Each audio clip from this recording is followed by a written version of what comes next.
운영위 국정감사 증인 협상 거부한 국민의힘의 직무유기 규탄한다. 대통령실에 대한 국민적 의혹이 갈수록 증폭되고 있습니다. 도대체 대통령실은 어떻게 운영되는 것이냐? 국민의 원성이 더욱 커지고 있습니다. 그렇기에 대통령실을 감사하는 국회 운영위원회 국정감사에서 이러한 의혹들을 밝히는 것은 너무도 당연하고 꼭 필요한 일입니다. 그런데 국민의힘은 그 어떤 증인 협상에도 응하지 않고 있습니다. 만일 국민의힘에서 반대하는 증인들이 있다면 간사 간 협의를 통해 조정하면 될 일입니다.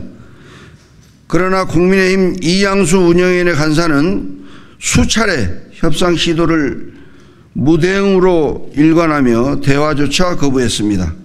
수많은 시도 끝에 돌아온 대답은 단 한 명의 증인도 협상해 줄 수 없다는 말이었습니다. 일반 증인의 경우 국정감사 7일 전에 출석을 요구해야 합니다. 따라서 늦어도 오늘까지 위원회 의결과 출석 요구를 해야 하는 것입니다. 그러나 국민의힘이 몽리로 국회 운영위원회는 일반 증인은 물론이고 대통령실 소속 책임자조차 증인으로 세우지 못하고 국정감사를 치러하는 상황에 처했습니다. 이는 엄연한 국민의힘의 업무방해이자 직무유기입니다. 대통령실에 대한 국민적 의혹을 해소하는 것은 국회의 책무입니다. 국민을 대신해 묻고 해당 사안에 대한 관계자가 국감에 나와서 답변하는 것은 국회가 해야 할 당연한 일입니다.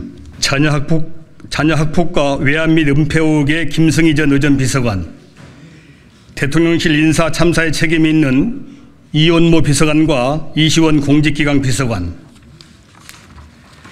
전현희 전 권익위원장 감사에 대한 대통령실 개입 의혹 관련 제보자의 대학 동기인 박경로 전 행정관, 해병대원 사망 사건에 대한 윤석열 대통령과 대통령실의 외압 의혹에 대한 임성근 사단장과 포병 7 대대장 등 모든 의혹들을 낱낱이 밝히기 위해 관계자들을 반드시 증인으로 세워야 합니다.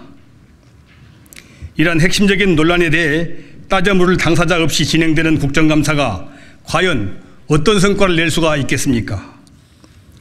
국민의힘은 도대체 무엇을 숨기고 싶은 겁니까? 국정감사에 해당 증인들이 출석하게 되면 윤석열 정부의 이보뱅이들이 드러날까 두려운 겁니까?